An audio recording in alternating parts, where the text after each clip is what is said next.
일단 사기죄를 나눠서 보시면 사기죄를 일단 구성을 보시면 갑과 을이 있을 텐데 갑이 을에 대한 기망이라는 수단을 쓰는 것이고 자 기망을 하게 되면 을은 착오라는 것을 하는 것이고 착오하고 나서 자 처분행위라는 것이 있습니다. 이따가 바로 서명사치 관련 판을 조금 이따 할 거고 처분행위가 있을 것이고 처분행위를 통해서 재물 또는 재산상 이익을 취득해야 된다. 이게 이제 구조죠. 공갈자고 비슷한 구조를 가지고 있다고 했습니다. 그래서 기망수단, 착오, 그다음에 처분행위 또는 재물 또는 재산상이 처분행위가 없으면 뭐 절도에 해당하는 것이고 처분행위를 요한다는 것이 사기죄의 특징적인 부분이다. 처분행위에 대한 내용이 이따 배울 것이고 이들 간에 뭐를 요하냐면 또 인과관계를 요한다. 이게 이제 사기의 기본 구조고 법정형을 보니까 10년 이하의 징역 또는 2천만 원 이하의 벌금 이렇게 돼 있죠. 이렇게 돼 있죠. 자 그럼 사기죄는 전형적으로 제일 첫 번째 꽂히는 거 오늘 하는 거 지금 하는 거 제일 중요합니다. 보이스피싱 판례가 2개 있어요. 보이스피싱 판례가 2개 있습니다. 자 보시면 보이스피싱 보시면 보통 전형적으로 보면 갑이 예를 들어서 을을 통해 가지고 야 돈 통장에 넣어 뭐 이거잖아요. 근데 보시면 갑도 등장하고 을도 등장하고 병도 등장해요. 지금 현재 3명이 등장합니다. 그래서 뭐냐면 얘는 보이스피싱하는 전문가죠. 얘가 뭐 얘 두목이라고 치면 보이스피싱이 두목이죠. 얘가 오너입니다. 얘가 조정하는 겁니다.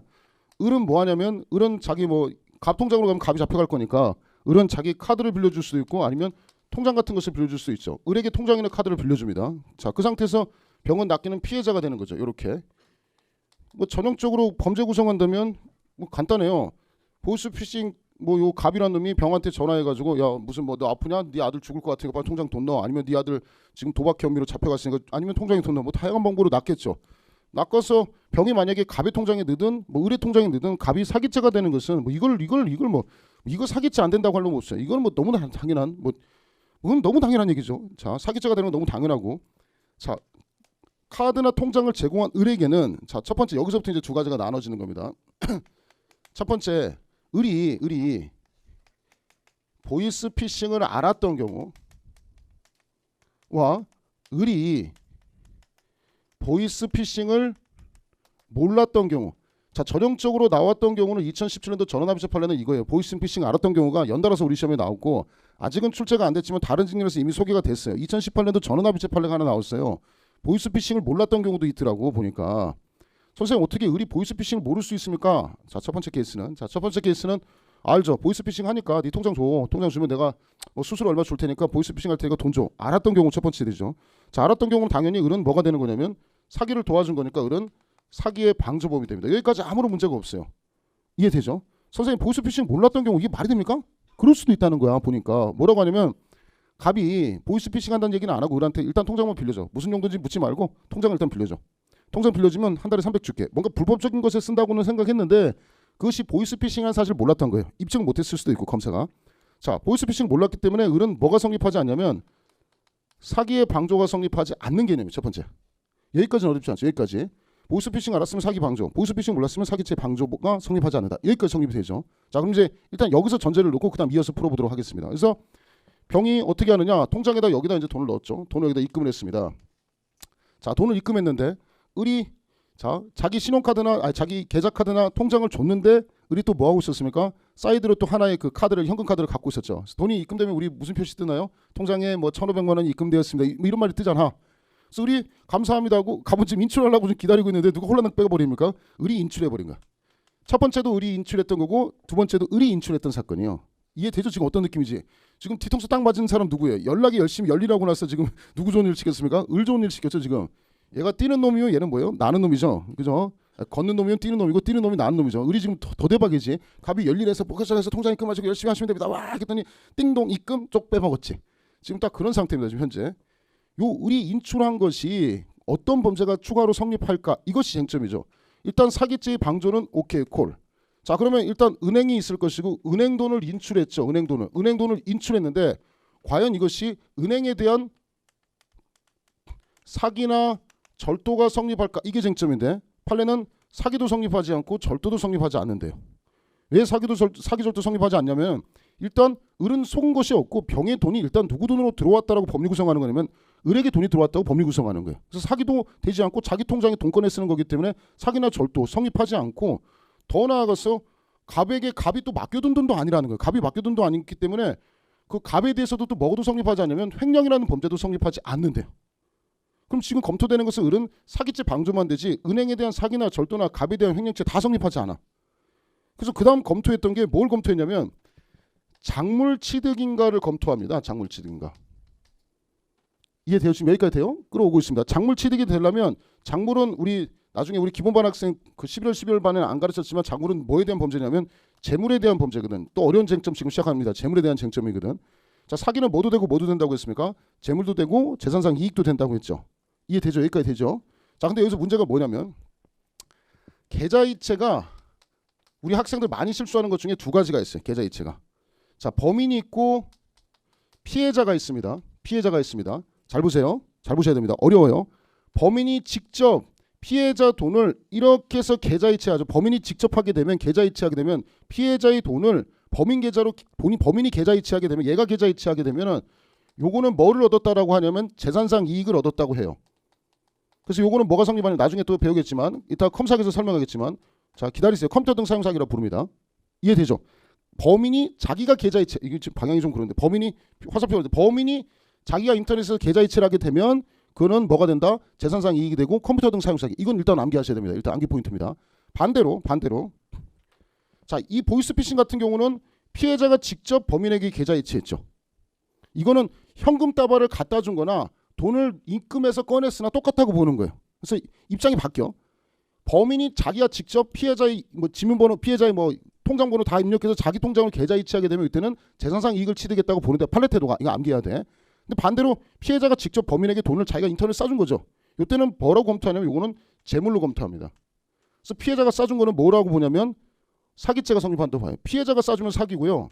범인이 직접 계좌이체하게 되면 뭘 인정하냐면 이거는 컴퓨터 등 사용 사기예요. 그래서 구별해서 암기해야 돼. 이거 학생들이 처음에 많이 물어보는 쟁점 중에 하나고 제가 기출 1200제 중에 1번 문제인가 2번 문제예요. 그 사기 파트에서 아주 제일 쉬운 거 제일 첫 번째 학생들 제일 헷갈리는 것 중에 하나예요. 그래서 저 질문 네이버 카페에서 많이 물어보는 내용 중에 하나예요. 일단 암기해야 돼.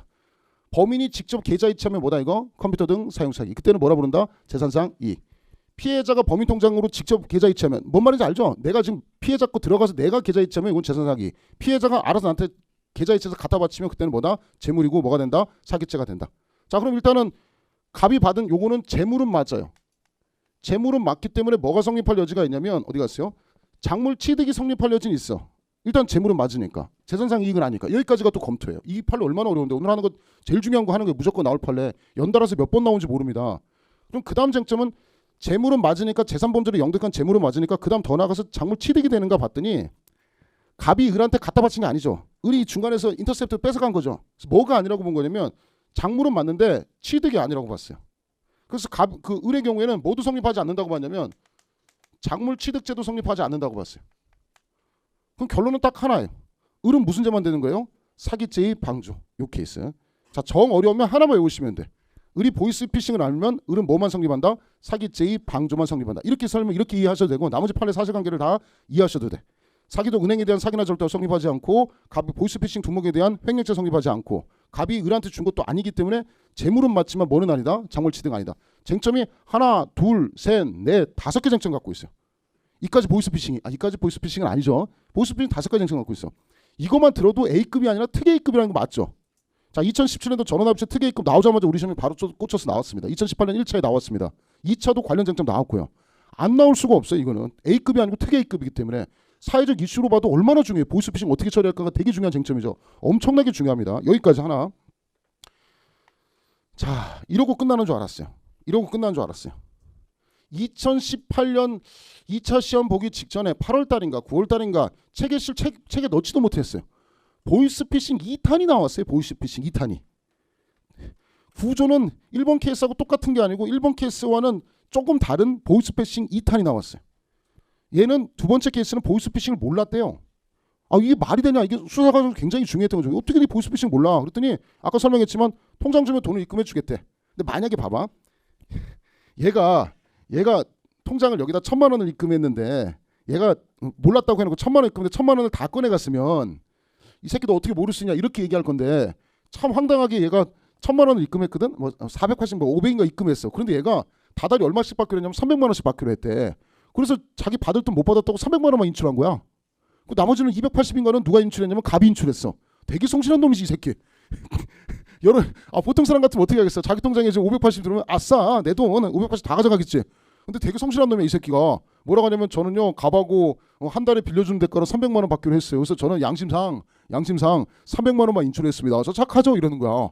저는 보이스피싱 몰랐고요. 진짜 순진하게 통장 대여 대가를 저는 얻는다 생각해서 깔끔하게 제가 나한테 분명히 다달이 월 300 주기로 했는데 300 안 줬어요. 300 안 줘서 나는 쿨하게 어떻게 300만 원만 인출했습니다. 잘했죠? 이거야 지금. 결국 검사가 뭐로 입증하지 못했냐면 의리 보이스피싱 알았다는 사실 입증을 못했어요. 그래서 사기의 방조가 성립하지 않는다는 판례. 여기서 끝나느냐? 그 다음 쟁점이 또 어려워요. 그럼 일단 300만 원을 지금 이 을한테는 지금 300만 원을 지금 먹은 거 아니야? 지금 을이 300만 원 먹은 거 아니야? 이에 대한 범죄가 또 뭐가 성립하느냐가 쟁점이 이게. 이건 나중에 뒤에서 배울 파트지만 보이스피싱이 같이 하겠지만 마찬가지로 얘도 뭐 은행에 대한 사기 절도 뭐 이런 거 성립하지 않습니다.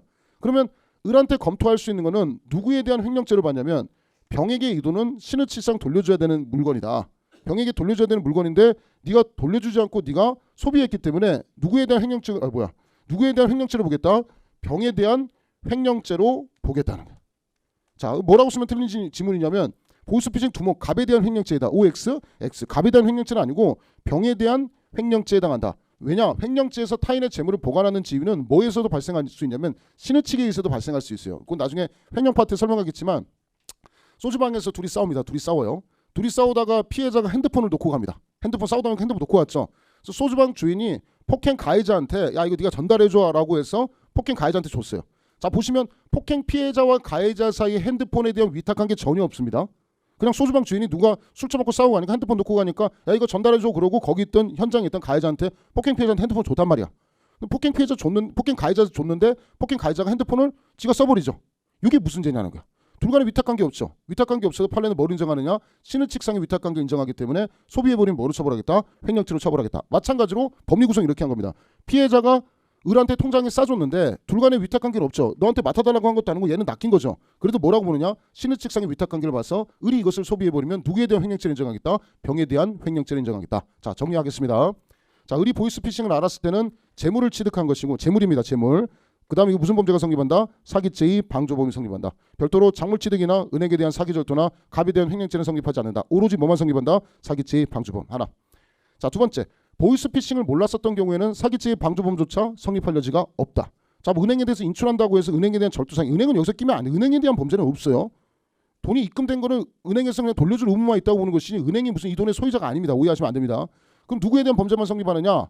자, 의뢰 입장에서는 돈을 입금한 사람, 신의칙상의 위탁관계를 인정해서 누구에 대한 병에 대한 횡령죄를 인정하겠다. 철저히 기억하시고 지금 2018년 2차 때 나온 판례거든요. 2018년 3차 또는 언제 예상하냐면 2019년 1차 이때쯤 예상합니다. 제 예상은 틀린 적도 많은데 제 예상에는 2018년 3차하고 2019년 1차 이때쯤 예상하는 쟁점입니다. 자, 그럼 보이스피싱 하나 쟁점했습니다. 은근히 많죠 쟁점이. 자, 반드시 기억하고 A급이 아닙니다. 이거는 A급이 아니라 뭐예요? 특 A급이니까 철저하게 머릿속에 기억하시기 바랍니다. 첫 번째 쟁점 설명했습니다.